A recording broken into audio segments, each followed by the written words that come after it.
मैं 3 साल से एक रेस्टोरेंट चला रहा था और मेरी शॉप का मंथली रेंट 3,000 युआन था, जिस पर मैंने कभी भी पेमेंट लेट नहीं की थी। लेकिन इस दिन लैंडलॉर्ड एक एजेंट को लेकर मेरी दुकान में आता है और कहता है कि अगले महीने से रेंट बढ़कर 8,005 हो जाता है। यह सुनकर मैं बिना किसी हेजिटेशन के कहता हूँ ठीक है, जिस पर दोनों एक दूसरे की तरफ देखते हैं और सेटिस्फाइड होकर वहां से चले जाते हैं। उधर सामने वाली शॉप का मंथली रेंट सिर्फ 900 युआन था और इसी दोपहर लैंडलॉर्ड फैन देबियाओ एक एजेंट को लेकर मेरी दुकान में आता है। मैं आवाज सुनकर अपना सिर उठाता हूँ और कहता हूँ, अंकल फैन, आज आपके पास यहाँ आने का टाइम कैसे मिल गया? जिस पर वह कोई जवाब नहीं देता, बल्कि दुकान के अंदर घूमते हुए सब कुछ देखने लगता है। फिर एजेंट बोलता है, शियायान, तुमसे एक बात करनी है। जिस पर मैं कहता हूँ, बोलिए मिस्टर ये। जिसके जवाब में वह कहता है, सही बात है, हमने इस शॉप की नई प्राइस लगा दी है और मिस्टर फैन का कहना है कि अगले महीने से रेंट एडजस्ट करना पड़ेगा। यह सुनकर मेरा दिल बैठ जाता है और मैं पूछता हूँ,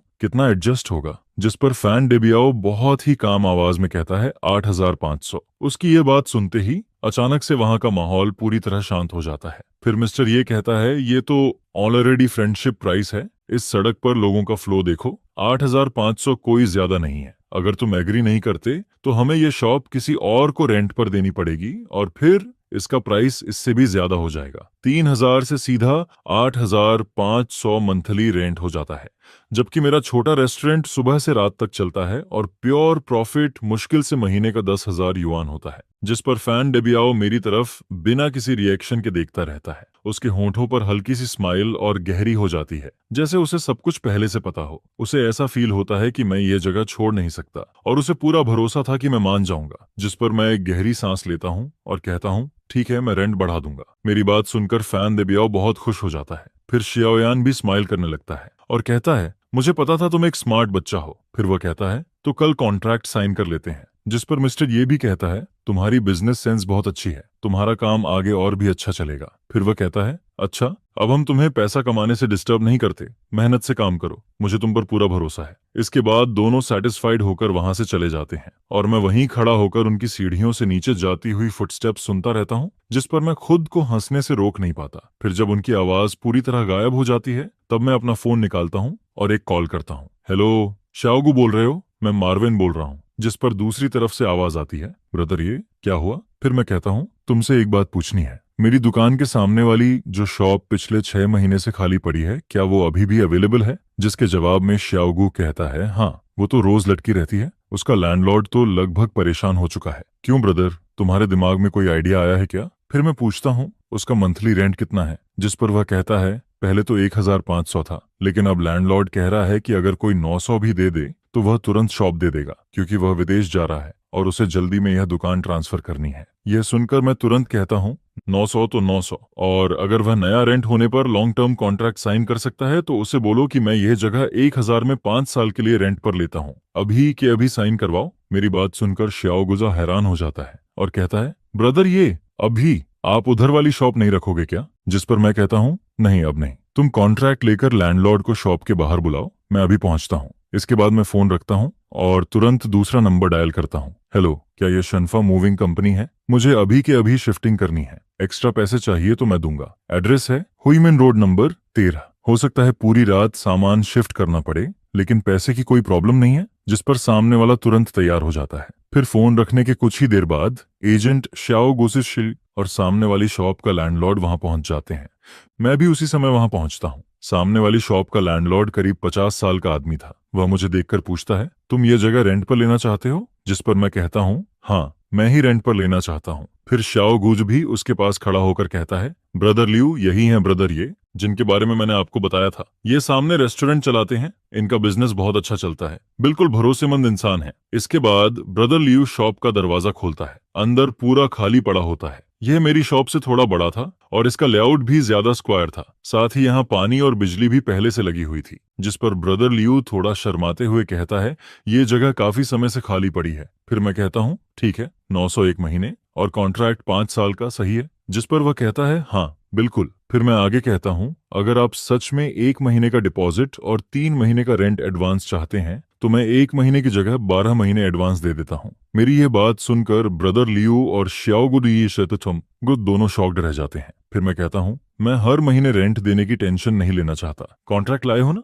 अगर सब सही है तो साइन करने के बाद मैं अभी पैसे ट्रांसफर कर देता हूँ। ये सुनकर ब्रदर लियू एक्साइटेड हो जाता है और तुरंत कॉन्ट्रैक्ट निकालता है, जिस पर श्याओगु जल्दी से एक पेन लेकर आता है। फिर मैं कॉन्ट्रैक्ट हाथ में लेकर उसे एक एक लाइन ध्यान से पढ़ता हूँ। उसमें सब स्टैंडर्ड क्लॉज होते हैं। लीज पीरियड 5 साल की थी और रेंट भी फिक्स था, जिस पर मैं बिना किसी हेजिटेशन के आखिर में अपना नाम साइन कर देता हूँ। इसके बाद मैं उन्हीं दोनों के सामने ब्रदर लियो के अकाउंट में पैसे ट्रांसफर कर देता हूँ। फिर वह मुझे की देते हुए कहता है, बॉस, अब से यह शॉप आपकी है। मैं वह की लेता हूँ और फिर बिना रुके वहां से वापस मुड़ जाता हूँ, जिस पर श्याओगु पीछे से भागकर आता है और कहता है, ब्रदर, ये इतनी जल्दी किस बात की है? जिसके जवाब में मैं कहता हूँ, मुझे जल्दी है, मुझे तुरंत नई जगह स्टार्ट करनी है। फिर मैं वापस अपनी पुरानी दुकान की तरफ आता हूँ। वहाँ सड़क के किनारे एक बड़ा ट्रक खड़ा होता है और कुछ वर्कर्स वहाँ सिगरेट पीते हुए मेरा इंतजार कर रहे होते हैं। जैसे ही वे मुझे देखते हैं, उनमें से एक आगे आता है और कहता है, आप ही बॉस ये हैं? जिस पर मैं कहता हूँ, हाँ मैं ही हूँ, आप लोगों ने मेहनत की, उसका धन्यवाद। फिर वह कहता है, कोई बात नहीं, हम पैसे लेकर काम करते हैं। इसके बाद वह दुकान के अंदर झांक कर देखता है और कहता है, सारा सामान अंदर ही है ना? जिस पर मैं उन्हें अंदर लेकर जाता हूं और फिर दुकान का पूरा सामान शिफ्ट होना शुरू हो जाता है। पहली नजर में इसे ऐसा मत समझना कि कुछ नहीं है, बस पैसे सही जगह पहुंचने चाहिए। जिस पर मैंने कहा, ब्रदर्स, शुरू हो जाओ। फिर वर्कर्स तुरंत काम में लग जाते हैं। एक ग्रुप सामान खोलने लगता है, एक ग्रुप पैकिंग करता है और एक ग्रुप सामान उठाकर बाहर ले जाने लगता है। इसी बीच मेरा क्लर्क श्याओलिन भी मेरे बुलाने पर वहां आ जाता है। जैसे ही वह अंदर आता है, वह शॉक्ड होकर कहता है, यह क्या कर रहे हो? क्या तुम्हें यहाँ से निकाल दिया गया? जिस पर मैं उसे मसालों का एक बॉक्स पकड़ाते हुए कहता हूँ, नहीं, हम बस एक बेटर जगह पर जा रहे हैं। यह सुनकर वह पूछता है, जगह बदल रहे हो? कहाँ जा रहे हो? जिसके जवाब में मैं सामने वाली तरफ इशारा करते हुए कहता हूँ, वहां। जिस पर वह हैरानी से कहता है, वहां जो जगह पिछले 6 महीने से खाली पड़ी है। मैंने सुना है वहां भूत है। यह सुनकर मैं कहता हूँ, बेकार की बातों पर ध्यान मत दो। लैंडलॉर्ड को जल्दी में शॉप रेंट पर देनी थी, इसलिए वह सस्ती मिल गई। इसके बाद श्याओ लिन ज्यादा कुछ नहीं पूछता और तुरंत मेरे साथ सामान पैक करने में लग जाता है। फिर देखते ही देखते रात के 3 बज जाते हैं और दुकान आखिरकार पूरी तरह खाली हो जाती है। मैं वर्कर्स को डबल पैसे देता हूँ, जिस पर वे स्माइल करते हुए वहां से चले जाते हैं और सुबह होने तक नई दुकान का पूरा सामान सेट हो चुका होता है। सुबह 7:30 बजे मैं नूडल्स का एक बाउल बनाता हूँ और खिड़की के पास बैठकर धीरे धीरे खाने लगता हूँ। जिस पर मेरी नजर सामने वाली पुरानी दुकान पर जाती है। उसका शटर पूरी तरह बंद होता है, जैसे किसी का चेहरा उतर गया हो। नूडल्स खाने के बाद मैं येज रेस्टोरेंट वाला पुराना साइन साफ करता हूँ और उसे नई दुकान के बाहर टांग देता हूँ। इसके बाद मैं एक लाल पेपर निकालता हूँ और उसे दरवाजे पर चिपका देता हूँ, जिस पर लिखा होता है, नई दुकान खुल गई है, पूरे रेस्टोरेंट में 20% डिस्काउंट है। फिर सुबह का टाइम निकलने लगता है, लेकिन सामने वाली दुकान का शटर अब तक नहीं खुलता। कुछ देर बाद अचानक वहां से शटर उठने की आवाज आती है, जिस पर फैन डेबियाओ शटर ऊपर करता है और फिर अंदर देखते ही पूरी तरह स्टंड रह जाता है, क्योंकि अंदर कुछ भी नहीं होता। वह यकीन नहीं कर पाता और तुरंत दुकान के अंदर भागता है। फिर वह पूरा चक्कर लगाता है और दोबारा बाहर निकल आता है। इसके बाद वह अपना फोन निकालता है। ऐसा लगता है जैसे वह मुझे कॉल करना चाहता हो, लेकिन तभी वह सिर उठाकर सड़क के उस पार देखता है और उसकी नजर मुझ पर पड़ती है। मैं अपनी नई दुकान के बाहर खड़ा होता हूँ, हाथ में गर्म चाय का कप लिए हुए, और उसे बिल्कुल शांत होकर देख रहा होता हूँ।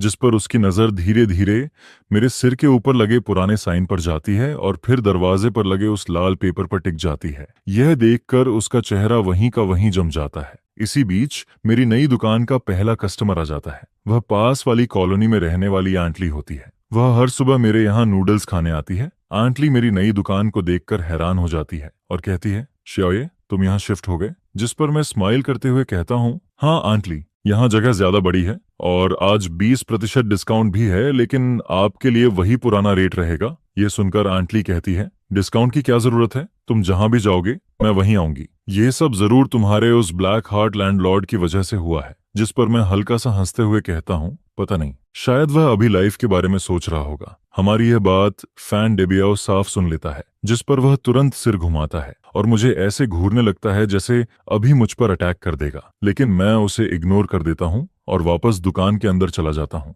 फिर मैं आंटली से कहता हूँ, आपका नूडल्स अभी आ जाता है। इसके बाद फैन देबियाओ सड़क के उस पार करीब आधे घंटे तक खड़ा रहता है और तब तक मेरी दुकान में 3 टेबल भर चुके होते हैं, जिस पर एक पुराना कस्टमर कहता है, शाओये, ये नई दुकान तो पुरानी वाली से भी अच्छी है। मैं सोच रहा था सामने वाली दुकान आज तक खुल क्यों नहीं रही। मैं तो डर गया था, मुझे लगा तुम कहीं भाग गए। फिर दूसरा कस्टमर कहता है, श्याओ ये जैसा खाना बनाता है वह कहीं भी जाकर चमक सकता है। इसके बाद सारे पुराने कस्टमर आपस में बातें करने लगते हैं। वे सब आस पड़ोस के लोग होते हैं जिन्होंने 3 साल से मेरा खाना खाया था और मेरे काम और मेरे नेचर को अच्छे से जानते थे, जिस पर वे सब फैन देबियाओ की तरफ देखते हैं। उनकी आंखों में उसके लिए थोड़ा कॉन्टेम्प्ट और थोड़ा मजाक साफ दिखता है। आखिरकार फैन देबियाओ खुद को रोक नहीं पाता। वह गुस्से से भरा चेहरा लेकर सड़क पार करता है और सीधे मेरी नई दुकान की तरफ आने लगता है। यह देखकर जो लोग खाना खा रहे होते हैं वे भी अपने चॉपस्टिक्स नीचे रख देते हैं और दुकान का माहौल अचानक से टेंस हो जाता है। शाओलिन थोड़ा घबरा जाता है, लेकिन मैं उसे चिंता न करने का इशारा करता हूँ। फिर फैन देबियाओ मेरे सामने आकर रुकता है,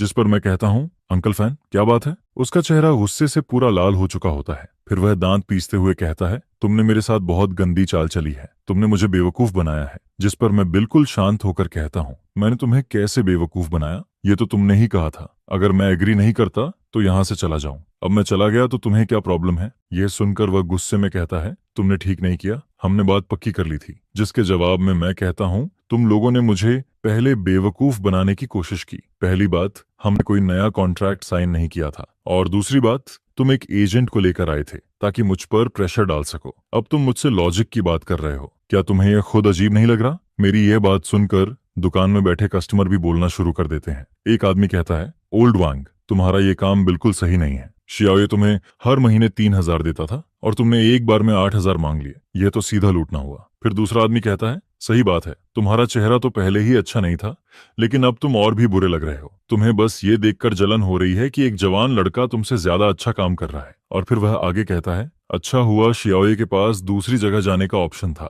नहीं तो तुम्हारे जैसे लोग उसे पूरा निचोड़ लेते। यह सुनकर फैन देबियाओ का चेहरा कभी लाल होता है, कभी सफेद। वह गुस्से में कुछ कहना चाहता है, लेकिन उसे समझ आ जाता है कि अब सब लोग उसके खिलाफ हैं। जिस पर वह मुझे घूरते हुए कहता है, ये चैन, तुम रुक जाओ। क्या तुम्हें लगता है कि यह बात यहीं खत्म हो जाएगी? इस सड़क पर मैं तुम्हें बिजनेस नहीं करने दूंगा। जिसके जवाब में मैं कहता हूँ, ठीक है, मैं इंतजार करूंगा, लेकिन अंकल फैन, एक बात याद रखना, अब यह लॉ वाला सोसाइटी है। अगर तुमने कोई भी गलत काम किया तो मैं किसी भी समय पुलिस को कॉल कर सकता हूँ। इसके बाद मैं कस्टमर्स की तरफ मुड़ता हूँ और कहता हूँ, सॉरी एवरीवन, आपकी मील में डिले हो गया, आज का खाना मेरी तरफ से है। मेरी यह बात सुनते ही पूरी दुकान में शोर मच जाता है। सब लोग जोर जोर से चीयर करने लगते हैं और फैन देबियाओ दरवाजे पर खड़ा रह जाता है। उसने कुछ सेकंड तक लाइट जलाई रखी और आखिर में घिन से भरा हुआ चेहरा बनाकर कार में बैठ जाता है। फिर एक्सीलरेटर पर जोर से पैर मारता है और वहां से निकल जाता है। मैं उसकी कार को सड़क के मोड़ पर गायब होते हुए देखता रहता हूँ और फिर मेरे चेहरे की स्माइल धीरे धीरे वापस गायब हो जाती है।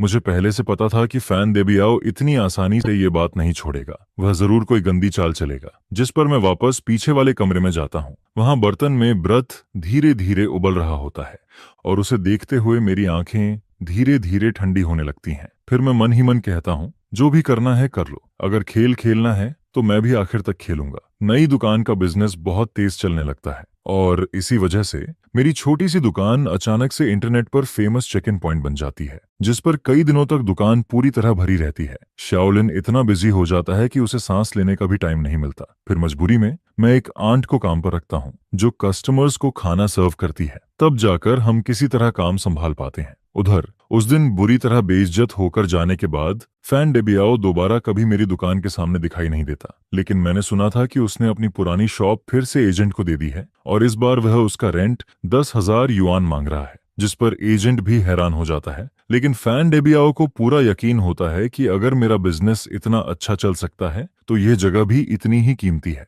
उसे ऐसा फील होता है कि जल्दी ही कोई दूसरा आदमी आएगा और मेरी तरह वह भी उस दुकान को लेने के लिए तैयार हो जाएगा। लेकिन कई दिन बीत जाते हैं और उन दिनों में उसकी शॉप देखने तक कोई नहीं आता। वहां किसी एक इंसान की परछाई तक नहीं दिखती, जिस पर मुझे लगने लगता है कि वह इसी तरह बेवकूफ बना रहेगा। लेकिन तभी नई मुसीबत खुद चलकर मेरे पास आ जाती है। सबसे पहले शाओलिन दौड़कर मेरे पास आता है और घबराकर कहता है, ब्रदर यी, आपने सुना? जिस पर मैं पूछता हूँ, क्या हुआ? फिर वह कहता है, बाहर लोग रूमर फैला रहे हैं कि हमारे रेस्टोरेंट का खाना साफ नहीं है। यह सुनकर मैं पूछता हूँ, किसने कहा? जिसके जवाब में शाओलिन कहता है, आज कई पुराने कस्टमर मुझसे पूछने आए थे। पास वाली ग्रोसरी शॉप वाला जो शेन हर जगह जाकर बोल रहा है कि हम सबसे सस्ता और घटिया मीट इस्तेमाल करते हैं, और फिर वह यह भी कह रहा है कि हम जो ऑयल इस्तेमाल करते हैं वह गटर से निकाला हुआ रिसाइकिल्ड ऑयल है। फिर शाओलिन गुस्से में कहता है, जोशन ऐसा अपने आप नहीं कर सकता। उसका फैन देबियाओ की वाइफ के साथ बहुत अच्छा रिलेशन है, दोनों साथ में महाजोंग खेलते हैं।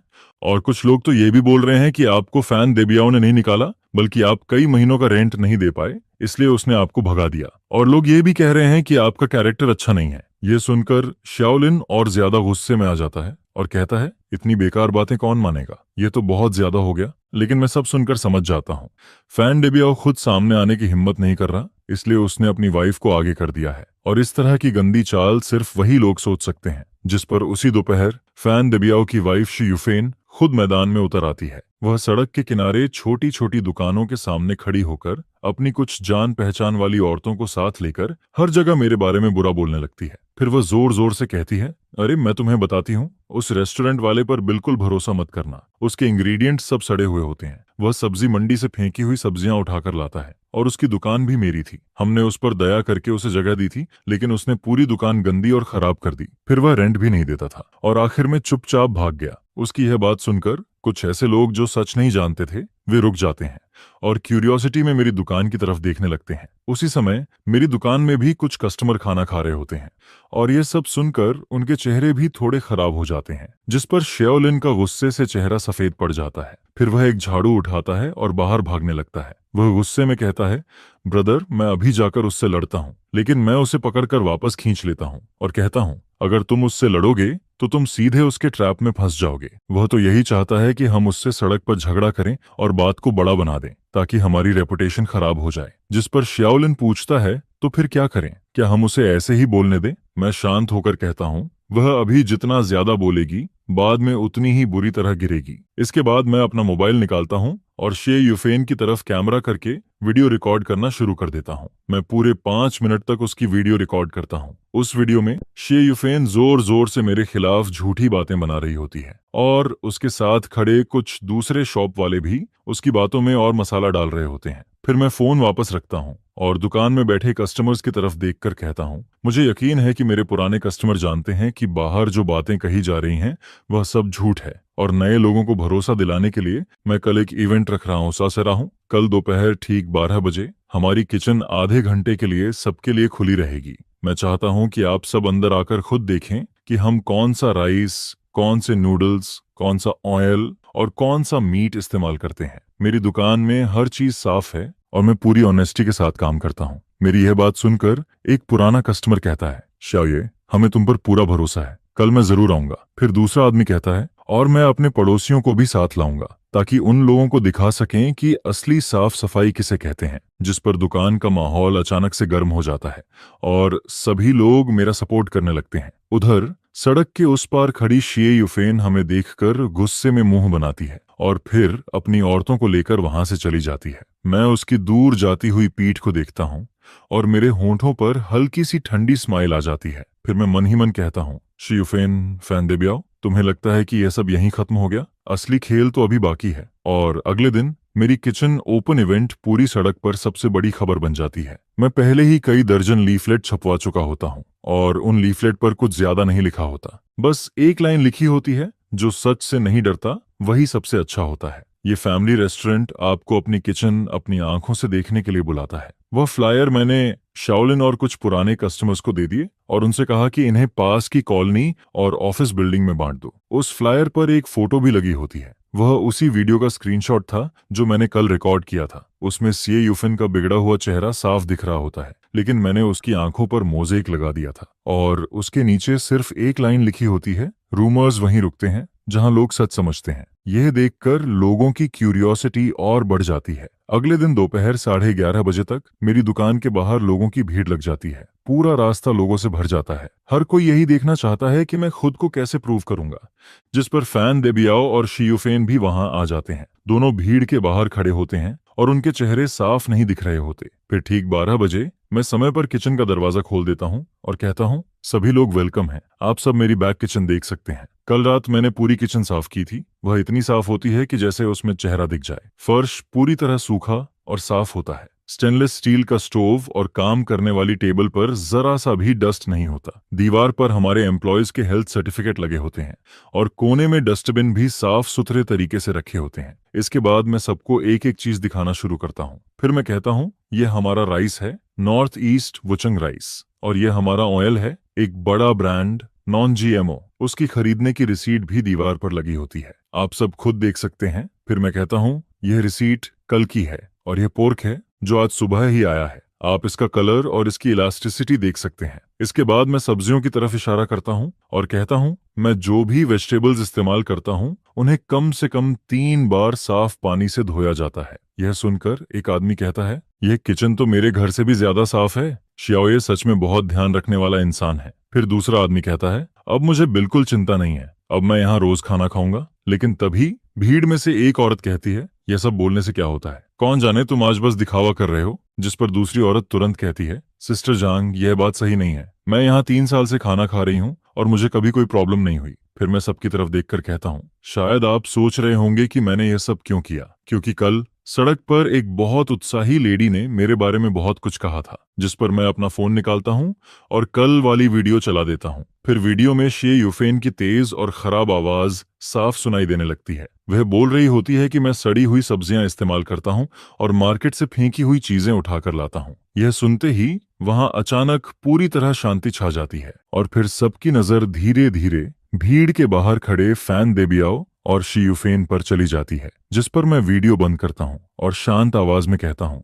सभी लोग देख लीजिए, यही इन रूमर्स की शुरुआत है। फिर मैं सबकी तरफ देखता हूँ और आखिर में मेरी नजर फैन देबियाओ और शियुफेन पर जाकर रुक जाती है। इसके बाद मैं कहता हूँ, मैं यहाँ 3 साल से बिजनेस कर रहा हूँ और मुझे फील होता है कि मैंने हमेशा अपनी कॉन्शियस के हिसाब से काम किया है। लेकिन क्योंकि मैंने इनकी ज्यादा रेंट वाली बात नहीं मानी, इसलिए इन्होंने अपनी वाइफ को भेजकर मुझे बदनाम करने की कोशिश की। फिर मैं लोगों से पूछता हूँ, क्या आपको ये सही लगता है? मेरी ये बात सुनते ही भीड़ अचानक गुस्से में भर जाती है। एक आदमी कहता है, ये तो बहुत ज्यादा गलत है। फिर दूसरा आदमी कहता है, यह तो पूरी तरह बेकार बात है। और तीसरा आदमी कहता है, तो असली बात ये थी, खुद का काम नहीं चला तो अब दूसरे को नुकसान पहुंचा रहे हैं। कितने शर्म की बात है। इसके बाद लोग फैन देबियाओ और शियुफेन को जोर जोर से बुरा बोलने लगते हैं, जिस पर फैन देबियाओ तुरंत अपनी वाइफ का हाथ पकड़ता है और दोनों वहां से भाग जाते हैं। उस दिन के बाद मेरी छोटी सी दुकान और भी ज्यादा फेमस हो जाती है और लोग उसे साफ सफाई और भरोसे की जगह मानने लगते हैं। उसी दोपहर एक जवान लड़का सामने वाली फैन देबियाओ की दुकान देखने आता है।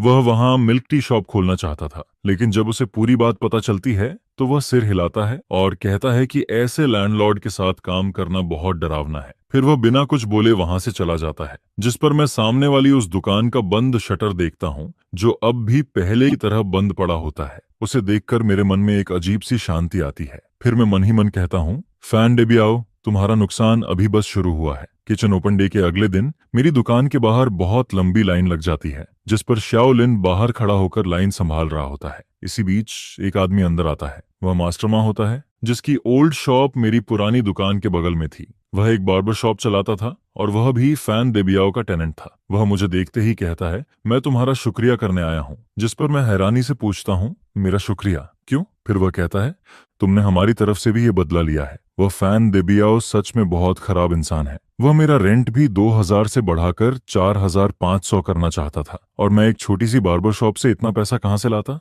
फिर वह कहता है, मैंने बहुत देर तक उससे बात की, तब जाकर उसने मुझे 3 महीने और दिए। लेकिन इन दिनों मैं इतना परेशान था कि मुझे रात को नींद तक नहीं आती थी। यह सुनकर मुझे तुरंत समझ आ जाता है कि फैन देबियाओ मुझे एग्जाम्पल बनाना चाहता था। अगर मैं उसकी बात मान लेता तो बाकी टेनेंट भी डर जाते और फिर वह सबसे ज्यादा रेंट मांगता। फिर मास्टरमा कहता है, सिर्फ मैं ही नहीं, हार्डवेयर शॉप वाले लाओली और छोटे सुपरमार्केट वाले ब्रदर झाओ के साथ भी यही हुआ है। हम सब छोटे दुकानदार हैं। अगर वह ऐसे करेगा तो कोई भी चैन से नहीं रह पाएगा। लेकिन अब तो वह पूरी सड़क का दुश्मन बन गया है और पिछले 2 दिनों से उसने रेंट की बात तक नहीं की। फिर मैं उससे कहता हूँ, अगर वह दोबारा ऐसी बेकार मांग करे तो डरना मत। सब लोग साथ में मिलकर कम्युनिटी ऑफिस या स्ट्रीट ऑफिस जाओ और कंप्लेंट करो। वह सबसे ज्यादा इसी बात से डरता है कि मामला बड़ा हो जाए। जिस पर मास्टरमा सिर हिलाता है और कहता है, मैं समझ गया बॉस, ये आप सच में हम सबके लीडर हो। फिर वह हंसते हुए कहता है, आगे से मैं आपके यहाँ हेयर कट पर 50% डिस्काउंट दूंगा। इसके बाद मास्टर माँ वहां से चला जाता है और उसके जाने के बाद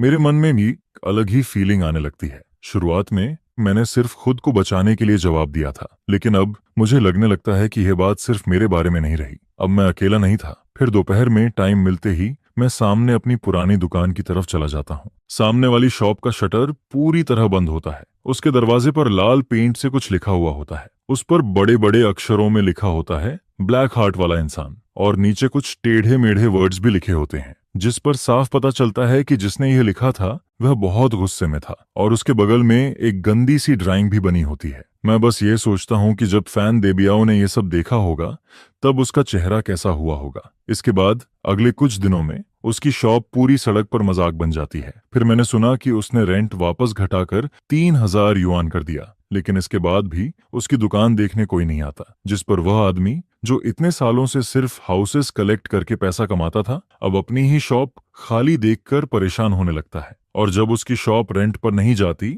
और उसका नाम पूरी तरह खराब हो जाता है, तब उसे अपनी गलती का एहसास होने लगता है। मुझे लगा था कि अब वह यहीं रुक जाएगा, लेकिन मैं यह नहीं समझ पाया था कि एक इंसान कितना नीचे गिर सकता है। एक रात जब मैं देर रात दुकान बंद करने वाला होता हूँ, तभी शाओलिन दौड़ते हुए आता है। वह घबराकर कहता है, ब्रदर, गड़बड़ हो गई। मैं अभी कूड़ा फेंकने गया था और मैंने फैन डेबियाओ को बाहर फोन पर बात करते हुए सुना, जिस पर मैं पूछता हूँ क्या बोल रहा था। फिर शाओलिन कहता है, वह कह रहा था कि वह हमारी शिकायत करेगा। यह सुनकर मैं पूछता हूँ, किस बात की शिकायत?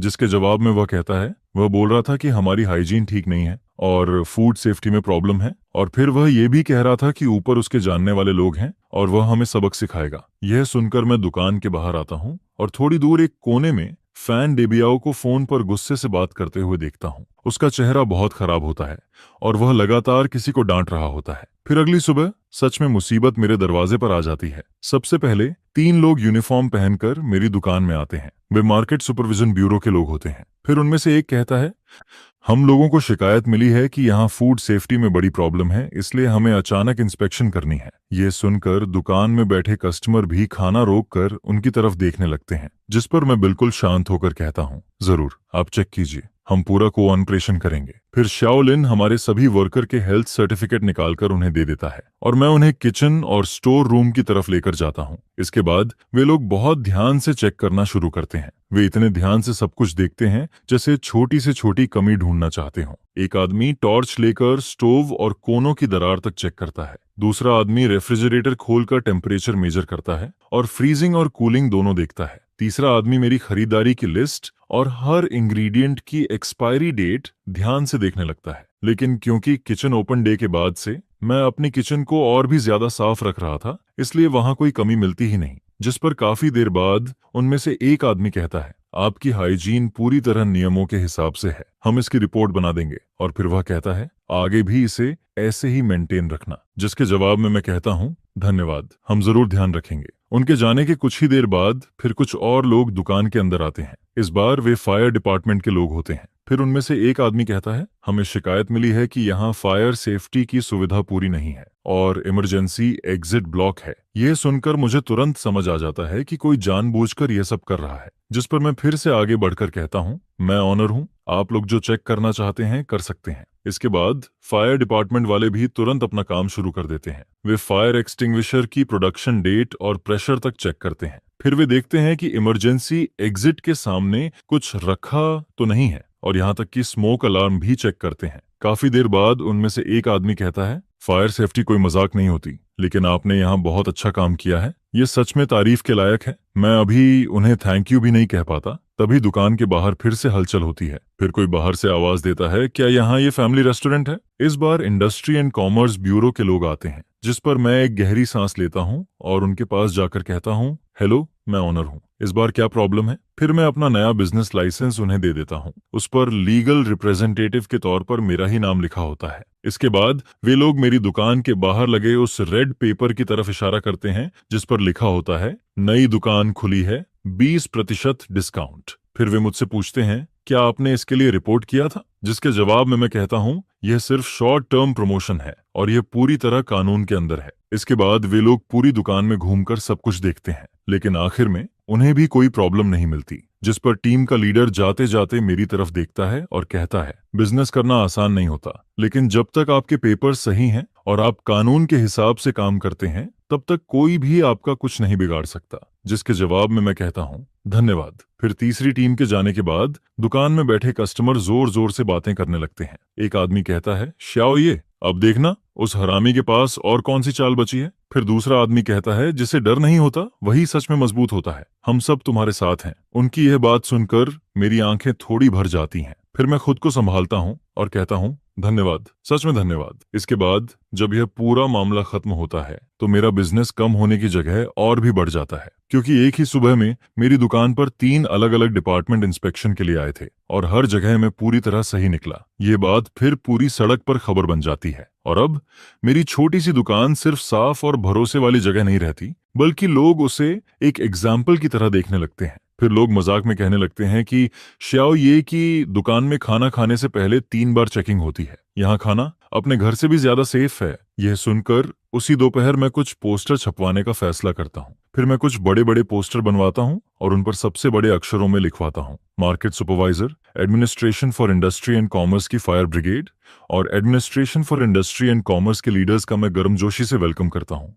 जिसके बाद मैं सबके सामने कहता हूँ कि अथॉरिटी डिपार्टमेंट्स की सख्त रिव्यू के बाद हमारी स्टोर ने food safety, fire safety, legal operation और बाकी सभी चीजों में पूरी तरह स्टैंडर्ड्स को मीट किया है, जिस पर बेसमेंट में एक छोटी सी लाइन भी ऐड कर दी गई है। इसके बाद मैं कहता हूं कि सभी लोग यहां आकर टेस्ट कर सकते हैं और फिर मैं इस पोस्टर को अपनी स्टोर के दरवाजे पर सबसे ज्यादा दिखाई देने वाली जगह पर लगा देता हूं, जिस पर मैं वो वाला बैनर भी हाथ में पकड़ लेता हूं जिस पर लॉ एनफोर्समेंट नोटाराइजेशन और लोगों की प्रॉस्पेरिटी लिखा होता है। फिर मैं ढोल नगाड़ों के साथ उसे लेकर सड़क पर निकल जाता हूं और सब लोगों के सामने उनका शुक्रिया करता हूं कि उन्होंने मेरे जैसे छोटे बिजनेस का इतना ध्यान रखा, जिस पर उन्हें भी पता होता है कि इसके पीछे का छोटा सा खेल क्या है। लेकिन जब वो इतने सारे नेबर्स को वहां खड़ा देखते हैं तो वो सिर्फ मुस्कुराकर इस प्रॉस्पेरिटी को एक्सेप्ट कर पाते हैं, जिस पर उन्हें मजबूरी में हंसते हुए मेरे यूनिक प्रोडक्ट को क्रॉस करना पड़ता है और मुझे एक्सीलेंट मर्चेंट का रिप्रेजेंटेटिव बनाना पड़ता है। इसके बाद मैं पूरी सिचुएशन को उल्टा घुमा देता हूं और पूरी सड़क पर तहलका मच जाता है, जिसे देखकर हर कोई पूरी तरह शॉक्ड रह जाता है और फिर इतनी जोर से हंसने लगता है कि लोग हंसते हंसते दोहरे हो जाते हैं। यह सब देखकर ऐसा लगता है जैसे वैन डेबियाओ का चेहरा जमीन पर घिस रहा हो और फिर एन भी जमीन पर बार बार हाथ रगड़ता रहता है।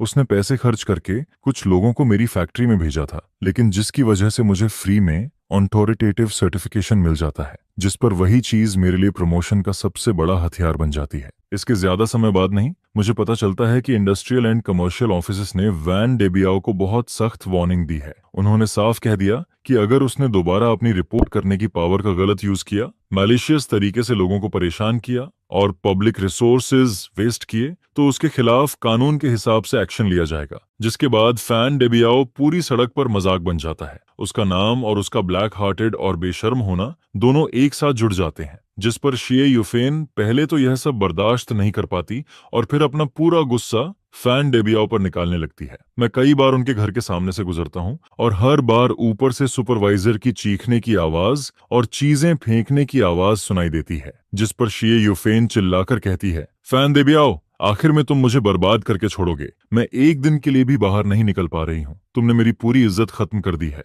फिर वो और गुस्से में कहती है, क्या ये तुम्हारा आइडिया नहीं था? मैं भी बाहर वाली स्नेक वुमन की तरह अंधी बन गई थी और अब देखो क्या हो गया, मेरा नाम तक खराब हो गया। बेवकूफ, मैं भी कितनी स्टूपिड थी। अगर तुम रेंट के लालच में नहीं पड़ते तो क्या आज यह सब होता? जिस पर फैन डेबियाओ बाहर अपनी बेइज्जती झेल चुका होता है और घर में भी सीधा खड़ा नहीं हो पाता। फिर वो हर दिन पागलों की तरह शराब पीना शुरू कर देता है, जिसके बाद वो हर दिन नशे में धुत रहता है और उसकी आंखें दिन पर दिन और ज्यादा डरावनी लगने लगती हैं, जिस पर मास्टर माँ और बाकी लोग भी अब मेरे साइड में आने लगते हैं। जबकि फैन डेबियाओ उन्हें अपने साथ रखने की कोशिश करता है, लेकिन फैन डेबियाओ कुछ भी नहीं कर पाता। फिर हैंड गिवर उन सबको वहां से भगा देता है, जिस पर मास्टर माँ रिप्रेजेंटेटिव बनकर बिना घबराए वहां से निकल जाता है। ये देखकर फैन डेबियाओ पूरी तरह स्टनर्ड रह जाता है और आखिर में सिर्फ अपने दांत पीस कर रह जाता है। इसके बाद उस दिन से वैन डेबियाओ और भी ज्यादा शराब पीने लगता है और जब भी वो रात में ज्यादा पी लेता है तो सड़क के उस पार खड़ा होकर मुझे घूरता रहता है। उसकी आंखें मेरे ऊपर नफरत और गुस्से से भरी रहती हैं, जिसे देखकर उसी दिन मैं अपनी दुकान और दरवाजे के बाहर 4 हाई डेफिनेशन नाइट कैमरों लगवा देता हूँ। कुछ दिन बाद आधी रात के समय वैन डेबियाओ फिर दिखाई देता है। उसके हाथ में रेड पेंट से भरी एक बकेट होती है और वो लड़खड़ाते हुए सीधे मेरी दुकान के दरवाजे तक आ जाता है, जिसके बाद वो बिना कुछ सोचे मेरी ग्लास डोर और पोस्टर पर पूरी रेड पेंट फेंक देता है। फिर उसे लगता है कि यह अभी भी काफी नहीं है, जिस पर वो खाली बकेट उठाकर मेरी ग्लास डोर पर 2 बार जोर से मार देता है। इसके बाद अगले दिन सुबह उसके वहां से जाने के थोड़ी देर बाद ही श्याओलिन सबसे पहले दुकान पर पहुंच जाता है, जिस पर वो जोर से चिल्लाता है और मुझे फोन करता है, ब्रोदर इस बार बहुत बड़ी प्रॉब्लम हो गई है। यह सुनकर मैं तुरंत भागता हुआ वहां पहुंचता हूं और श्याओलिन को गुस्से से कांपते हुए देखता हूं। फिर वो कहता है, ये जरूर फैन देबियाओ उस बस्टर्ड का काम है, वो हद से ज्यादा बलिंग कर रहा है, हमें तुरंत पुलिस को कॉल करना चाहिए। जिस पर मैं कहता हूँ, अभी टेंशन मत लो, तुम कुछ आंटिस्ट को बुलाकर यह जगह साफ करवाओ, थोड़ा ज्यादा पैसा लग जाए तो भी कोई बात नहीं, लेकिन दुकान खुलने से पहले सब कुछ पहले जैसा दिखना चाहिए। जिस पर शाओलिन पूछता है, ब्रोदर क्या इस बार भी इसे ऐसे ही छोड़ देंगे? फिर मैं उसकी तरफ देखकर कहता हूँ, कैसे पॉसिबल है, तुम पहले बाऊजी जाओ, बाकी सब मुझ पर छोड़ दो। ये कहने के बाद मैं वापस दुकान में चला जाता हूँ और पिछली रात की सर्विलांस वीडियो निकालता हूँ, जिसमें साफ दिखाई देता है कि उसने पेंट फेंका, दरवाजा तोड़ा और फिर गुस्से वाले चेहरे के साथ वहां से भाग गया। पूरा प्रोसेस हाई प्रिसीजन कैमरा में बहुत साफ रिकॉर्ड हो जाता है। खासकर जब वो पेंट फेंकने के बाद ऊपर देखता है तो उसका पूरा चेहरा सामने आ जाता है। जिस पर मैं मन ही मन कहता हूँ, फैन डेबियाओ, मैं इस मौके का बहुत लंबे समय से इंतजार कर रहा था और इस बार मैं तुम्हें पलटने का एक भी मौका नहीं दूंगा। फिर मैं सर्विलांस वीडियो का सबसे खतरनाक हिस्सा काट लेता हूँ और उसके सामने से रिकॉर्ड हुए उस मोमेंट की फोटो निकाल लेता हूँ। इसके बाद मैं गाड़ी लेकर सीधे टाउन के फोटो स्टूडियो पहुंच जाता हूँ। मैं वहां पहुंचकर बॉस से कहता हूँ, बॉस मेरी मदद करो, इस फोटो को 24 इंच साइज में प्रिंट कर दो। जिस पर वो स्क्रीनशॉट देखकर कुछ पल के लिए रुक जाता है और फिर कहता है, अरे ये तो हुइमिंग रोड वाला फैन देबियाओ है ना? जिसके जवाब में मैं कहता हूँ, हाँ वही है। इसके आधे घंटे बाद मैं वो फोटो लेकर वापस अपनी रेस्टोरेंट में लौट आता हूँ। उस समय क्लीनिंग एंट्स दरवाजे के बाहर की पेंट लगभग साफ कर चुकी होती हैं और आखिरी सफाई कर रही होती हैं, जिस पर मैं उनकी तरफ ध्यान भी नहीं देता। फिर मैं सड़क पार करके वैंडरबिल्ट की खाली दुकान के सामने पहुंच जाता हूं, जिसके बाद मैं सुपर ग्लू निकालता हूं और उस बड़ी फोटो को उसकी रोलिंग डोर के ठीक बीच में चिपका देता हूं और फिर उस फोटो के नीचे बड़े बड़े अक्षरों में लिख देता हूं, कल रात 2 बजे अटैच्ड रेस्टोरेंट को जानबूझकर नुकसान पहुंचाने वाले आदमी की तलाश है। मैंने नीचे ये भी लिख दिया कि जो कोई भी उसके क्राइम का मोटिव और उसके अगले प्लान के बारे में जानकारी देगा, उसे 5000 युआन कैश रिवॉर्ड मिलेगा। जिस पर वहां से गुजर रहे कुछ नेबर्स ये देखकर जोर से चिल्लाने लगते हैं, अरे भगवान, ये तो वैन डेबियाओ नहीं है क्या? फिर कोई कहता है, क्या ये सच में क्राइम कर रहा है? देखो तो सही, इतने समय बाद इसके क्राइम वाली फोटो इसके अपने घर के दरवाजे पर लगी हुई है। अब तो इसे अपनी इज्जत की भी परवाह नहीं रही। जिस पर यह खबर पंख लगाकर पूरे इलाके में फैल जाती है और आधे घंटे से भी कम समय में वैन डेबियाओ की दुकान के सामने लोगों की भीड़ लग जाती है। सब लोग खड़े होकर हंस रहे होते हैं, बातें कर रहे होते हैं और उसे देखकर मजाक उड़ा रहे होते हैं। जिस पर इस समय तक वैन डेबियाओ की रेपुटेशन पूरी तरह खराब हो चुकी होती है। और उसी समय मैं धीरे से अपना फोन निकालता हूँ और 110 डायल कर देता हूँ। फिर मैं कहता हूँ, हेलो पुलिस स्टेशन, मैं कंप्लेंट करना चाहता हूँ। कल रात किसी ने मेरी दुकान को जानबूझकर तोड़ा है। मेरे पास पूरी सर्विलांस फुटेज है और मैंने सस्पेक्ट की पहचान भी कर ली है। जिसके जवाब में सामने से कहा जाता है, ठीक है, आप वेट कीजिए। और फिर करीब 10 मिनट बाद 2 हैट वाले अंकल वहां पहुंच जाते हैं।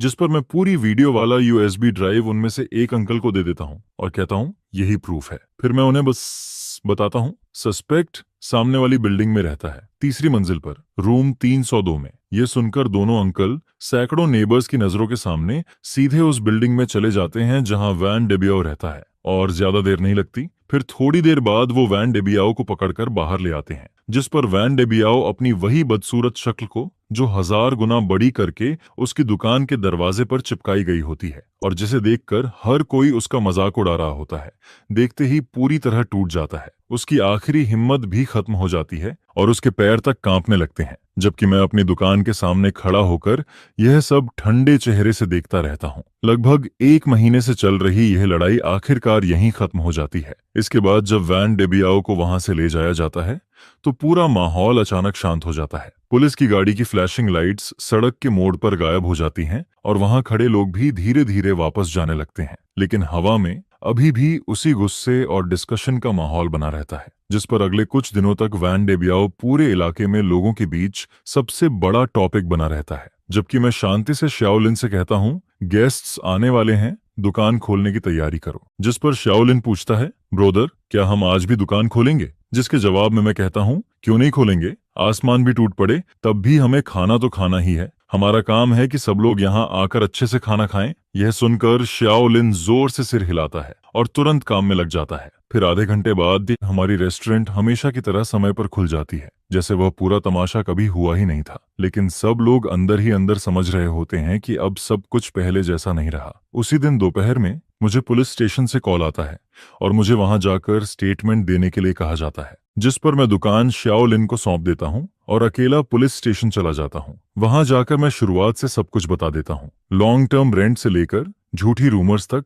जानबूझकर कराई गई रिपोर्ट्स तक और आखिर में पिछली रात पेंट फेंकने और दरवाजा तोड़ने तक। फिर पुलिस मुझसे कहती है, फैन डेबियाओ ने जानबूझकर आपकी प्रॉपर्टी को नुकसान पहुंचाया है, जिसकी वैल्यू 5,000 युआन से ज्यादा है, इसलिए यह केस ऑफिशियली दर्ज किया जाएगा। जिस पर वो आगे कहते हैं, हम उसे कानून के हिसाब से डिटेन करेंगे और फिर प्रोसिक्यूटर ऑफिस भेजेंगे। बाद में आपको विक्टिम के तौर पर कोर्ट में भी आना पड़ सकता है। जिसके जवाब में मैं कहता हूं, मैं पूरा कोऑपरेट करूंगा। और फिर पुलिस स्टेशन से बाहर निकलने के बाद मैं गहरी सांस लेता हूं, जिस पर मुझे लगता है कि पिछले कई दिनों से मेरे सीने में जमा सारा बोझ आखिरकार खत्म हो गया है। फिर करीब आधे घंटे बाद जैसे ही मैं अपनी दुकान के सामने पहुंचता हूं, वहां पहले से खड़े लोगों का एक ग्रुप मेरी तरफ दौड़कर आ जाता है, जिस पर सबसे पहले मास्टर माँ मेरा हाथ पकड़ लेता है और एक्साइटेड होकर कहता है, बॉस, ये हमने सब सुन लिया, आपने बहुत अच्छा किया, आपने हम सबके लिए और पूरी सड़क के लिए यह किया है। फिर श्याओयान भी कहता है, बॉस, ये आगे कभी भी कुछ हो बस एक बार बोल देना, हम लोग हमेशा आपके साथ खड़े रहेंगे। जिस पर मैं हल्का सा मुस्कुराता हूँ और कहता हूँ, सब लोग इतना सीरियस मत हो, मैंने बस वही किया जो मुझे करना चाहिए था। आगे से सब लोग आराम से और सेफली अपना बिजनेस करो, इससे बेहतर कुछ नहीं है। फिर मैं कहता हूँ, अंदर चलो, आज मैं सबको ट्रीट देता हूँ। यह सुनकर सब लोग मेरे साथ दुकान के अंदर चले जाते हैं और कुछ ही देर में वहां हंसी और बातों की आवाजें भर जाती हैं। फिर वैन डेबियाओ की डिटेंशन के तीसरे दिन शियुफेन मेरी दुकान पर आ जाती है। उसका चेहरा बहुत थका हुआ और कमजोर लग रहा होता है, जिस पर वो आते ही मुझे देखकर कहती है, बॉस, ये। और फिर अगले ही पल वो सीधे मेरे सामने घुटनों पर बैठ जाती है और कहती है, बॉस, ये प्लीज एक बार दया कर दीजिए, मेरे आदमी को छोड़ दीजिए। फिर वो जल्दी जल्दी कहती है, अगर आप कहेंगे तो मैं आपकी हर भरपाई करूंगी, जो नुकसान हुआ है उसका पैसा दूंगी। जिस पर मैं ठंडे चेहरे से कहता हूँ, शियुफेन, उठो, तुम मेरी दुकान में हो और ये सब मेरे बिजनेस पर असर डाल रहा है। लेकिन शियुफेन उठती नहीं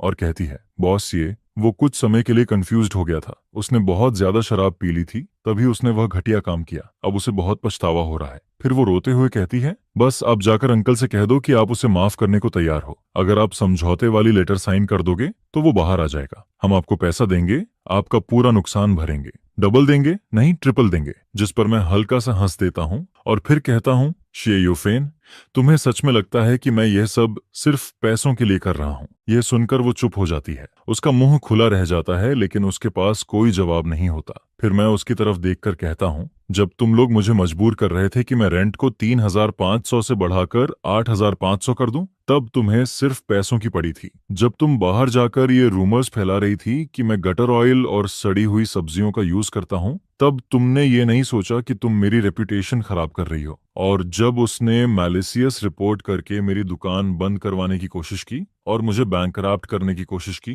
तब उसने एक बार भी नहीं सोचा कि मेरे लिए कोई रास्ता छोड़े। जिस पर अब वो मेरी दुकान पर आकर मेरा दरवाजा तोड़ देता है और तुम मुझसे कह रही हो कि वो बस कुछ समय के लिए कंफ्यूज्ड था। यह सुनकर शियुफेन का चेहरा और ज्यादा सफेद पड़ने लगता है। फिर मैं उसकी तरफ देखकर कहता हूँ, ये बात मेरी उसे माफ करने या ना करने की नहीं है, उसने कानून तोड़ा है और जो उसे मिलना चाहिए वो कानून की सजा और सीख है, ना कि मेरी माफी। मेरी माफी की कोई वैल्यू नहीं है और ना ही उससे वो बच सकता है। यह सुनकर शियुफेन की आंखें अचानक बदल जाती हैं। फिर वो दांत भींचकर कहती है, तो क्या तुम हम सबको खत्म करना चाहते हो? मरविन, तुम बहुत क्रूअल हो, तुम्हें इसका बदला मिलेगा। जिसके जवाब में मैं ठंडे चेहरे से कहता हूँ, मुझे नहीं पता मुझे बदला मिलेगा या नहीं, लेकिन मुझे इतना पता है कि उसका बदला उसके पास पहुंच चुका है। अब मेरी दुकान से बाहर निकल जाओ, नहीं तो मैं पुलिस को बुला दूंगा। इसके बाद एक रियल एस्टेट कंपनी का मैनेजर, जो हमेशा मेरी दुकान पर आता रहता था, खुद मेरे पास आता है। फिर वो कहता है, बॉस, ये क्या आपको इंटरेस्ट है कि आप अपनी रेस्टोरेंट हमारी नई प्रॉपर्टी में खोलें? हमने चेंगडोंग में एक नया कमर्शियल प्लाजा डेवलप किया है जो अगले साल ओपन होगा। आपकी कुकिंग स्किल और आपका कैरेक्टर दोनों हमें बहुत पसंद है। जिस पर वो आगे कहता है, हम आपको सबसे अच्छी जगह देना चाहते हैं और सबसे अच्छा रेंट भी आपके लिए रखा गया है। यह सुनकर मेरे सामने जैसे एक नया रास्ता खुल जाता है। एक नई ब्रांच खोलना, अपनी रेस्टोरेंट को एक ब्रांड बनाना और एक बिल्कुल नई दुनिया में कदम रखना, सब कुछ जैसे मुझे बुला रहा होता है। 1 महीने बाद वैन डेबियाओ को जानबूझकर प्रॉपर्टी डैमेज करने के जुर्म में गिल्टी ठहरा दिया जाता है और उसे 8 महीने की जेल की सजा मिल जाती है। जिसके बाद वैन डेबियाओ की दुकान और उसका घर बाहर से आए एक इन्वेस्टर खरीद लेते हैं और उसकी प्रॉपर्टी की प्राइस मार्केट प्राइस से लगभग 30% कम होती है। उसी समय उसकी पुरानी दुकान के बाहर स्कैफोल्डिंग लग चुकी होती है और अंदर वर्कर्स लगातार काम कर रहे होते हैं। हर तरफ हथौड़े और मशीनों की आवाज गूंज रही होती है। जिस रोलिंग डोर पर पहले पेंट फेंका गया था और जिस पर वो बड़ी फोटो लगी थी, उसे हटा दिया गया होता है और उसकी जगह अब एक नई ग्लास और वुडन वॉल लगाई जा रही होती है, जिस पर साफ दिखाई देता है कि वैन डेबियाओ का दौर अब खत्म हो चुका है। जबकि मेरी नजरें अब चेंगडोंग न्यू कमर्शियल प्लाजा की तरफ बढ़ चुकी होती हैं। उस प्रोजेक्ट की फाइल मेरे ड्रॉर में रखी होती है और इन दिनों मैं अपनी सिग्नेचर डिशेस को फिर से ऑर्गेनाइज करना शुरू कर देता हूँ। मैं कुकिंग प्रोसेस को स्टैंडर्ड बना रहा होता हूँ और फिर मैं एक ऑनलाइन बिजनेस मैनेजमेंट कोर्स में भी एडमिशन ले लेता हूँ, जिस पर शाओलिन मुझे देखकर हैरान हो जाता है और कहता है, ब्रोदर, हम अभी इतना अच्छा कर रहे हैं, फिर भी आप इतना क्यों कर रहे हो? जिसके जवाब में मैं कहता हूँ, शाओलिन, यह दुकान बस हमारी शुरुआत है। आगे हम इस शहर में दूसरी और तीसरी रेस्टोरेंट भी खोलेंगे। यह सुनते ही शाओलिन की आंखें चमकने लगती हैं। उसके चेहरे पर फ्यूचर को लेकर एक्साइटमेंट साफ दिखाई देने लगती है, क्योंकि चेंगडोंग न्यू कमर्शियल प्लाजा इस शहर के फ्यूचर डेवलपमेंट का सबसे बड़ा सिंबल है। यह एक नया बिजनेस एरिया है जिसे गवर्नमेंट सपोर्ट कर रही है। प्लान के हिसाब से वहां शॉपिंग, डाइनिंग, एंटरटेनमेंट और ऑफिस सब कुछ एक ही जगह होगा और उसका टारगेट इस शहर के सबसे यंग और सबसे ज्यादा पैसे खर्च करने वाले लोगों को अट्रैक्ट करना है। जिस पर स्क्वायर के सामने फर्स्ट फ्लोर पर जो जगह है जहां फाउंटेन बना हुआ है, वही पूरी कमर्शियल स्ट्रीट की सबसे बेस्ट लोकेशन मानी जा रही है। वहां सबसे ज्यादा लोग आने वाले हैं और उसके नीचे छोटे अक्षरों में रेंट प्लान भी लिखा होता है। पहले 2 साल तक बिल्कुल रेंट फ्री और तीसरे साल के बाद सिर्फ आधा रेंट। जिस पर मैनेजर चेन मुझसे कहता है, उन्हें सिर्फ आपकी कुकिंग नहीं पसंद आई, उन्हें आपकी रेप्यूटेशन भी पसंद आई है और उस पूरी कोशिश से, उस पूरे हंगामे के दौरान आपने जो स्टबर्ननेस और स्मार्टनेस दिखाई थी, वही उन्हें सबसे ज्यादा पसंद आई। उन्हें आपके जैसे ऐसे मर्चेंट की जरूरत है जिसके पास अपनी स्टोरी हो और जिसके बारे में लोग बात करें, क्योंकि आपकी रेस्टोरेंट अब एक तरह से इस इलाके की पहचान बन चुकी है। लेकिन मेरे दिल में यह बात साफ होती है कि चाहे यह एक अपॉर्चुनिटी हो, लेकिन ह्यूमन रोड पर मैं नेबर्स की सपोर्ट और 3 साल में कमाए गए भरोसे के दम पर यहां तक पहुंचा हूं। अब एक नई जगह पर, नए बिजनेस एनवायरनमेंट में, जहां लोग ज्यादा पिकी होंगे और कंपटीशन भी बहुत ज्यादा होगा, वहां मुझे फिर से सब कुछ शुरू करना पड़ेगा। और सबसे बड़ा सवाल यह होता है कि मैं अपनी रेस्टोरेंट को कैसे कॉपी करूं, क्योंकि मेरी सबसे बड़ी ताकत यह है कि हर डिश का टेस्ट, हर मसाले का रेशियो मेरे दिमाग और मेरे हाथों में है। लेकिन अगर मुझे नई ब्रांच खोलनी है तो मुझे अपने हाथों की स्किल को एक ऐसे सिस्टम में बदलना पड़ेगा जिसे कोई भी सीख सके, कॉपी कर सके और उसी तरह फॉलो कर सके। जिस पर मैं हर डिश को डिटेल में लिखना शुरू कर देता हूँ। कितनी क्वांटिटी में इंग्रेडिएंट्स डालने हैं, सब्जी कितनी बड़ी काटनी है, किस ऑर्डर में कुकिंग करनी है, कितनी देर तक पकाना है और आखिर में सॉस का एक स्पून कब डालना है, सब कुछ। मैं हर चीज की एग्जैक्ट क्वांटिटी लिखता हूँ। कुछ चीजों को तौल कर रखा जाता है और कुछ डिशेस के लिए टाइमर तक यूज किया जाता है। यह देखकर शाओलिन हैरान होकर कहता है, ब्रोदर, क्या आप केमिस्ट्री एक्सपेरिमेंट कर रहे हो? जिसके जवाब में मैं हंसकर कहता हूँ, आज से तुम मेरे पहले स्टूडेंट हो। आगे चलकर मैं ये पुरानी दुकान तुम्हें सौंप दूंगा और तुम्हें इसी स्टैंडर्ड के हिसाब से बिल्कुल मेरे जैसा सेम टेस्ट बनाना सीखना होगा। ये सुनते ही शाओलिन की आंखों में एक अलग ही चमक आ जाती है। फिर वो उन पेजेस को हाथ में पकड़कर जोर से सिर हिला देता है। लेकिन सिर्फ स्टैंडर्डाइजेशन काफी नहीं है, मुझे ऐसे नए शेफ्स भी चाहिए जो पूरी किचन को संभाल सकें, क्योंकि किसी भी रेस्टोरेंट की फाउंडेशन शेफ जितनी ही इंपॉर्टेंट होती है। जिस पर मैं इंडस्ट्री में आने वाली रिक्रूटमेंट इंफॉर्मेशन पर ध्यान देना शुरू कर देता हूँ और अपने कुछ फूड सप्लायर्स से भी कहता हूँ कि अगर कोई अच्छा आदमी मिले तो मुझे बताएं। उस समय चेंगडोंग की कंस्ट्रक्शन साइट पर हर तरफ ऊंचे टावर क्रेन और स्कैफोल्डिंग लगे हुए होते हैं। हवा में सीमेंट और मिट्टी की स्मेल फैली होती है, लेकिन मैं कंस्ट्रक्शन साइट के सामने खड़ा होकर उस बिल्डिंग को देखता रहता हूँ जो धीरे धीरे शेप ले रही होती है, और उसे देखकर मेरे दिल में भी एक नई गर्मी उठने लगती है, क्योंकि वैन डेबियाओ मुझे खत्म करना चाहता था, लेकिन गलती से उसी ने मेरे लिए एक बड़ी दुनिया का दरवाजा खोल दिया और मेरी जिंदगी अब उस ऊंचाई की तरफ बढ़ रही होती है जिसके बारे में मैंने कभी इमेजिन भी नहीं किया था। 1.5 महीने बाद मैं ऑफिशियली चेंगडोंग न्यू कमर्शियल प्लाजा के डेवलपर के साथ दूसरी लीज साइन कर देता हूँ, और साइनिंग वाले दिन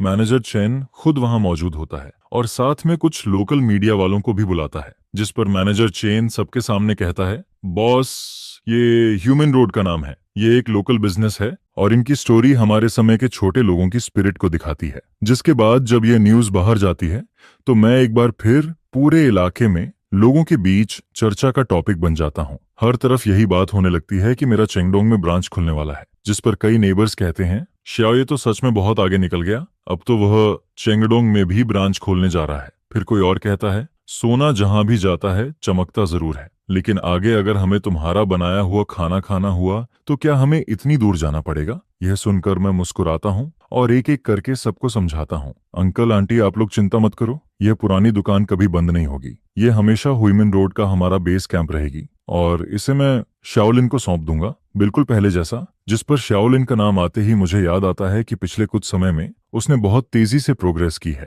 उसने अपना लगभग पूरा फ्री टाइम किचन में बिताया है। एक सिंपल टोमेटो एग भी वो प्रोसेस के हिसाब से दर्जनों बार बनाता है जब तक उसका कलर और टेस्ट बिल्कुल मेरे जैसा ना हो जाए। जिस पर मैं उसका फोकस्ड चेहरा देखता हूँ और मुझे लगता है जैसे मैं कुछ साल पहले खुद को देख रहा हूँ जब मैंने पहली बार यह दुकान शुरू की थी। और फिर मैं फैसला कर लेता हूँ कि जब नई दुकान खुल जाएगी और सब कुछ ठीक से चलने लगेगा तब मैं इस पुरानी दुकान का 30% हिस्सा शाओलिन को दे दूंगा। इसी दौरान शेफ का मामला भी फिक्स हो जाता है। एक इंग्रेडिएंट सप्लायर मुझे जुआंग क्वांग नाम के एक लड़के के बारे में बताता है। उसकी उम्र 26 साल होती है और वो शहर के एक 5 स्टार होटल में सूस शेफ का काम करता है, लेकिन वो लोगों से ज्यादा बात नहीं कर पाता और होटल में हमेशा दबा रहता है, जिस पर उसे कभी प्रमोशन नहीं मिल पाता। फिर मैं उसे मिलने के लिए बुलाता हूँ और सीधे उसे किचन में ले जाता हूँ, जिसके बाद मैं उसके सामने एक डिश बनाता हूँ और उसे टेस्ट करने को देता हूँ। फिर मैं स्पून उसके हाथ में देता हूँ और कहता हूँ कि अब वही डिश दोबारा बनाओ, जिस पर वो सिर्फ एक बार मुझे काम करते हुए देखता है और लगभग सब कुछ समझ जाता है। दूसरी बार जब वो वही डिश बनाता है तो उसका टेस्ट लगभग मेरे जैसा होता है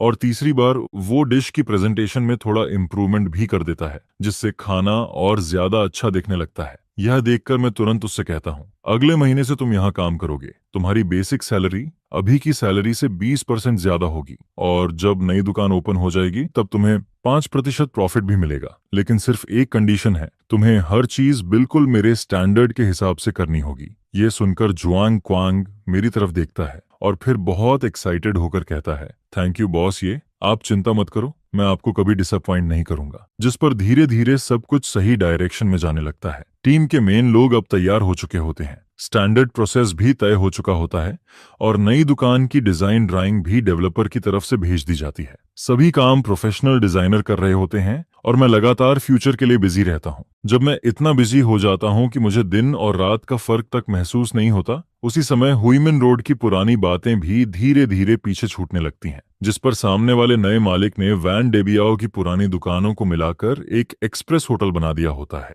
उसका काम बहुत तेजी से चल रहा होता है। हर दिन स्कैफ फोल्डिंग कम होती जा रही होती है और उसके पीछे से नई ग्रे बिल्डिंग और बड़ी ग्लास विंडोजेस दिखाई देने लगती हैं, जिसे देखकर पूरा होटल काफी शानदार लगता है। कभी कभी मैं मास्टर माँ और उन पुराने टेनेंट्स को सड़क के किनारे खड़ा देखता हूँ जो पहले वैन देबियाओ की दुकान में रेंट पर रहते थे। वो सब उस नए होटल को देखते रहते हैं और आपस में धीरे धीरे कुछ बातें करते रहते हैं, जिस पर मैं समझ जाता हूँ कि वो सब यही सोच रहे हैं कि समय कितनी जल्दी बदल जाता है। और देखते ही देखते पूरे 8 महीने गुजर जाते हैं, जिस पर सामने वाला एक्सप्रेस होटल खुले हुए भी 2 महीने हो चुके होते हैं। होटल का बिजनेस बहुत अच्छा चल रहा होता है और उसकी वजह से पूरी सड़क का लेवल भी पहले से बेहतर हो जाता है। साथ ही मेरी छोटी दुकान में भी पहले से ज्यादा लोग आने लगते हैं। इसी दौरान मेरा नया शेफ भी पूरी तरह हमारी टीम का हिस्सा बन जाता है। वो न सिर्फ मेरे बनाए हुए स्टैंडर्ड प्रोसेस को पूरी तरह फॉलो करता है, बल्कि अपने 5 स्टार होटल के एक्सपीरियंस से किचन मैनेजमेंट को भी और बेहतर बना देता है, जिस पर हमारी काम करने की स्पीड पहले से काफी बढ़ जाती है। और शाओलिन भी अब वह पुराना लड़का नहीं रहता जो हर समय मुझे भाई कहकर पीछे पीछे घूमता था। अब वह खुद बहुत कॉन्फिडेंट हो चुका होता है। उसी समय चेंगडोंग न्यू कमर्शियल प्लाजा का कंस्ट्रक्शन भी आखिरी स्टेज में पहुंच जाता है और मेरी नई दुकान की डेकोरेशन भी तेजी से शुरू हो जाती है। साथ ही मैं येजिया रेस्टोरेंट का ट्रेडमार्क भी रजिस्टर करवा देता हूं और एक कैटरिंग कंपनी भी बना लेता हूं ताकि बिजनेस को और बड़ा किया जा सके। एक दिन मैं वॉल के साथ अगले सीजन के नए डिशेस के बारे में बात कर रहा होता हूं। तभी मेरी नजर अचानक एक ऐसे आदमी पर पड़ती है जो जाना पहचाना भी लगता है और अजनबी भी। वो वैन डेबियाओ होता है जो अब जेल से बाहर आ चुका होता है, जिस पर शाओलिन मेरी नजर का पीछा करता है और फिर धीरे से कहता है, ब्रोदर ये वो आदमी। लेकिन मैं उसकी बात बीच में ही रोक देता हूँ और कहता हूँ, वो अब सिर्फ एक पुराना नेबर है, चलो आगे बात करते हैं। फिर मैं मेन्यू की तरफ देखकर कहता हूँ, मुझे लगता है इस क्रिस्पी टोफू में सॉस की मिठास थोड़ी और बढ़ानी चाहिए। और फिर नई दुकान के ओपनिंग वाले दिन चेंगडोंग कमर्शियल प्लाजा भी ऑफिशियली पहली बार खुलता है। पूरे स्क्वायर में रंग बिरंगे फ्लैग्स लगे होते हैं और हर तरफ इतनी भीड़ और हलचल होती है कि पूरा माहौल बहुत लाइवली लगने लगता है। स्टोर के एंट्रेंस से लेकर पूरे स्क्वायर के बीच तक रेड कारपेट बिछा हुआ होता है जो देखने में बहुत शानदार लग रहा होता है। और फिर मैं फॉर्मल कपड़ों में रिबन कटिंग सेरेमनी में सीधा खड़ा रहता हूँ, जिस पर जब बोलने की मेरी बारी आती है तो मैं गहरी सांस लेता हूँ और फिर कहना शुरू करता हूँ, हेलो एवरीवन, मेरा नाम ये चेन है। बहुत से लोग मुझे जानते हैं, लेकिन शायद मेरे खाने की वजह से नहीं बल्कि कुछ और बातों की वजह से। जिस पर मैं हल्का सा मुस्कुराता हूँ और फिर कहता हूँ, लेकिन आज यहाँ खड़े होकर मैं चाहता हूँ कि आप लोग मुझे और मेरी दुकान को फिर से जानो। येजिया रेस्टोरेंट में कोई सीक्रेट नहीं है, यहाँ सिर्फ दो चीजें हैं, पहली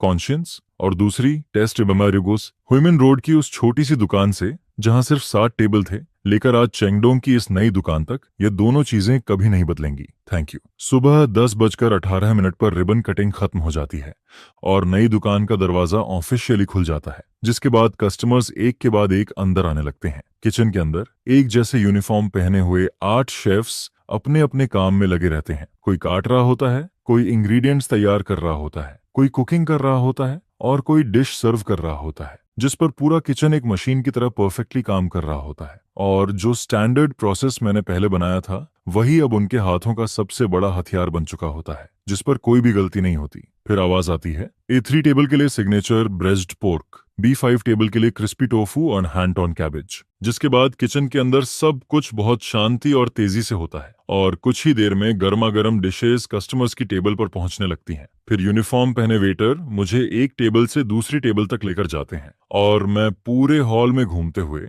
हर कस्टमर का रिएक्शन ध्यान से देखता हूं और उनकी बातें सुनता हूं। जिस पर कोई कहता है, यहाँ का एनवायरनमेंट बहुत अच्छा है। फिर कोई किचन की तरफ देखकर कहता है, इतना साफ किचन देखकर तो आराम से खाना खाया जा सकता है। हर तरफ सिर्फ तारीफ सुनाई देती है और ओपनिंग के पहले दिन ही नई दुकान का बिजनेस उम्मीद से कहीं ज्यादा अच्छा चलने लगता है, जिस पर रात तक सभी एम्प्लॉयज इतने थक जाते हैं कि चेयर पर बैठते ही सांस लेने लगते हैं, लेकिन उनके चेहरे पर थकान से ज्यादा एक्साइटमेंट और प्राउड दिखाई देता है। फिर फाइनेंस वाला मुझे पहले दिन की अर्निंग बताता है और वह नंबर लगभग हुइमिन रोड वाली पुरानी दुकान की कई दिनों की कमाई के बराबर होता है। यह देखकर मैं भी बहुत खुश होता हूँ, लेकिन ओपनिंग का पहला हफ्ता सबसे जरूरी होता है, इसलिए मैं लगातार बिजी रहता हूँ। जिस पर मैं चेंगडोंग वाली दुकान का रोज का काम जुआंग क्वान को सौंप देता हूँ और खुद वापस ह्यूमन रोड वाली पुरानी दुकान पर आ जाता हूँ। मुझे देखते ही शाओलिन खुश होकर कहता है, बॉस ये आप वापस आ गए। फिर वो तुरंत हंसते हुए कहता है, जब बाहर वाले लोग ना हो तब मैं आपको फिर से ब्रदर कह सकता हूँ। यह सुनकर मैं भी मुस्कुरा देता हूँ। फिर शाओलिन मुझे इस महीने का अकाउंट दिखाता है और कहता है, मैंने इस महीने का सारा हिसाब तैयार कर लिया है, आप देखो। जिस पर मैं अकाउंट देखकर कहता हूँ, तुमने बहुत अच्छा काम किया है, इस महीने की अर्निंग पिछले महीने से भी ज्यादा है। जिसके जवाब में शाओलिन खुश होकर कहता है, ओ ऑफ कोर्स ब्रदर। फिर दोपहर में जब कस्टमर्स चले जाते हैं तो मैं शाओलिन को पीछे किचन में बुलाता हूँ और फिर मैं एक डॉक्यूमेंट निकालकर उसके हाथ में दे देता हूँ, जिस पर वो डॉक्यूमेंट खोलकर कंफ्यूज्ड होकर पूछता है, यह क्या है। फिर मैं उसकी तरफ देखकर कहता हूँ, आज से इस पुरानी दुकान का 70% हिस्सा मेरा है और 30% हिस्सा तुम्हारा। अब तुम सिर्फ इस दुकान के मैनेजर नहीं हो, तुम इस दुकान के एक ऑनर भी हो और साल के आखिर में तुम्हें तुम्हारे शेयर्स के हिसाब से प्रॉफिट भी मिलेगा। यह सुनकर शाओलिन एकदम घबरा जाता है और कहता है, यह बहुत ज्यादा है, मैं यह नहीं ले सकता। जिसके जवाब में मैं कहता हूँ, तुम इसके हकदार हो, यह दुकान हमारी जड़ है और तुमने इसे मेरे लिए संभाल कर रखा। अगर तुम नहीं होते तो आज यजिया रेस्टोरेंट यहाँ तक कभी नहीं पहुंचती। यह 30% शेयर्स तुम्हारा हक है। यह सुनकर श्याओलिन की आंखों से आंसू निकलने लगते हैं, लेकिन इस बार वो मना नहीं करता। वो सिर्फ जोर से सिर हिलाता है और उस डॉक्यूमेंट को अपने सीने से लगा लेता है। इसके बाद जब मैं चेंगडोंग की नई दुकान पर वापस आता हूँ तो मैं देखता हूँ कि मास्टरमा, लाओली और कुछ पुराने नेबर्स वहां मेरा इंतजार कर रहे होते हैं, और वो अपने साथ एक बहुत बड़ा प्लैग भी लेकर आए होते हैं जिस पर एक फेमस कैलीग्राफर के लिखे हुए 4 बड़े शब्द बने होते हैं, जिस पर लिखा होता है प्राउड हार्ट्स। मैं उस प्लैग को देखता हूँ, फिर अपने सामने खड़े उन सादे और अच्छे नेबर्स को देखता हूँ, जिस पर मेरे दिल में एक ऐसी फीलिंग आती है जिसे वर्ड्स में कहना मुश्किल होता है, क्योंकि इतने समय की सारी मेहनत, सारी परेशानी और सारे मुश्किल दिन आखिरकार खत्म हो चुके होते हैं। और फिर 2 साल बाद हमेशा की तरह नए साल से 7 दिन पहले यजिया रेस्टोरेंट बंद हो जाता है। चेंगडोंग वाली नई दुकान पहले ही लॉक हो चुकी होती है, लेकिन उसी रात ह्यूमन रोड वाली पुरानी दुकान बहुत ज्यादा लाइवली होती है, क्योंकि मैं सभी मैंने एम्प्लॉयज को वहां बुलाता हूं जहां से हमारा सपना शुरू हुआ था। और फिर हम सब उसी पुरानी टेबल पर बैठकर साथ में न्यू ईयर डिनर करते हैं। टेबल पर हर तरह का खाना रखा होता है, जिस पर श्याओलिन, जो अब एक स्मार्ट और कॉन्फिडेंट बॉस बन चुकी होती है, फिर भी इस समय एक छोटी लड़की की तरह एक्साइटेड होकर सबको मेरे दिए हुए रेड एनवेलप्स बांट रही होती है। वहीं दूसरी तरफ जुआंग क्वांग भी बहुत दिनों बाद आराम करता दिखाई देता है। वो सबके साथ बैठकर हंस रहा होता है, मजाक कर रहा होता है, और थोड़ी शराब पीकर उसका चेहरा भी लाल हो चुका होता है, जिस पर हम सब बस एक साथ बैठे रहते हैं और पिछले साल की बातों के बारे में बात करते हैं, फिर आने वाले साल के सपनों के बारे में भी सोचते हैं। पूरे माहौल में बहुत खुशी होती है, क्योंकि इन 2 सालों में यजिया रेस्टोरेंट एक छोटी सी दुकान से बढ़कर एक बड़ा नाम बन चुकी होती है। हुईमिन रोड वाली मेन स्टोर और चेंगडोंग वाली फ्लैगशिप स्टोर के अलावा शहर के साउथ और वेस्ट में हमारी तीसरी और चौथी ब्रांच भी अब अच्छी तरह चल रही होती है, और हर दुकान का बिजनेस बहुत अच्छा होता है, जिस पर मेरी फूड कंपनी भी अब एक बड़े और साफ ऑफिस में शिफ्ट हो चुकी होती है, जहां फाइनेंस, स्टाफ और मार्केटिंग की पूरी प्रोफेशनल टीम काम कर रही होती है। और अब मैं वह आदमी नहीं रहता जो पहले सब कुछ अकेले करता था। मैं उस आदमी से जो कभी रेंट की वजह से परेशान रहता था, बदलकर एक ऐसे नए बिजनेसमैन में बदल चुका होता हूँ जिसकी कंपनी की वैल्यू करोड़ों में होती है, और जिसके बारे में लोकल मीडिया भी न्यूज दिखा रही होती है। जिस पर कोई मुझसे पूछता है क्या अब हमें प्रोविंस के बाहर वाले मार्केट में जाने के बारे में भी सोचना चाहिए, जिसके जवाब में मैं मुस्कुराकर कहता हूँ, कुकिंग एक अच्छी सूप बनाने जैसी होती है। इसमें सबसे बड़ी गलती होती है जल्दी करने की। और अगले साल हमारा मेन काम होगा एक सेंट्रल किचन बनाना, क्योंकि क्वालिटी कंट्रोल जितना मजबूत होगा हमारी फाउंडेशन उतनी ही स्टेबल होगी, और फाउंडेशन जितनी मजबूत होगी हम उतना ही ऊपर जा पाएंगे। यह सुनकर सब लोग एक साथ अपने ग्लास उठाते हैं और फिर कोई जोर से कहता है, चलो ब्रदर ये के नाम पर चीयर्स करते हैं। फिर दूसरा आदमी कहता है, अगर ब्रदर ये नहीं होते तो आज हम सब यहाँ नहीं होते। जिस पर सब लोग एक साथ कहते हैं, ब्रोदर ये को हैप्पी न्यू ईयर, और हमारी यजिया रेस्टोरेंट आगे भी ऐसे ही बड़ी होती रहे। यह सुनकर मैं अपने सामने बैठे उन सच्चे और एनर्जी से भरे चेहरों को देखता रहता हूँ। फिर धीरे धीरे शराब का असर और खाने की खुशबू कम होने लगती है, और देखते ही देखते बहुत रात हो जाती है, जिस पर मैं ड्राइवर से कहता हूँ कि जो लोग शराब पी चुके हैं उन्हें सेफली घर छोड़ दे, लेकिन मैं खुद वहीं रुक जाता हूँ। फिर मैं धीरे से विंडो के पास जाता हूँ और उसे खोल देता हूँ, जिसके बाद नए साल की ठंडी हवा अंदर आने लगती है। मैं खामोशी से बाहर देखने लगता हूँ। दूर आसमान में एक के बाद एक फायरवर्क्स फूट रहे होते हैं, जिनकी रोशनी से पूरी सिटी चमक रही होती है, जिस पर ऐसा लगता है जैसे पूरी रात सफेद रोशनी में बदल गई हो। फिर मैं सड़क के उस पार बने होटल की तरफ देखता हूँ। वो होटल अब शांत, साफ और मॉडर्न दिखाई देता है। फेस्टिवल की लाइट्स में वो और भी अलग लग रहा होता है, लेकिन वहां अब वैन डेबियाओ का कोई नाम, कोई निशान नहीं बचा होता, जिस पर ऐसा महसूस होता है जैसे वह आदमी और उसके साथ जुड़ी सारी पुरानी बातें कभी यहाँ थी ही नहीं। 3 साल पहले मैं इसी जगह खड़ा होकर हर महीने 5,000 युआन रेंट बढ़ने की चिंता कर रहा था और अपने लैंडलॉर्ड की वजह से पूरी तरह फंस चुका था।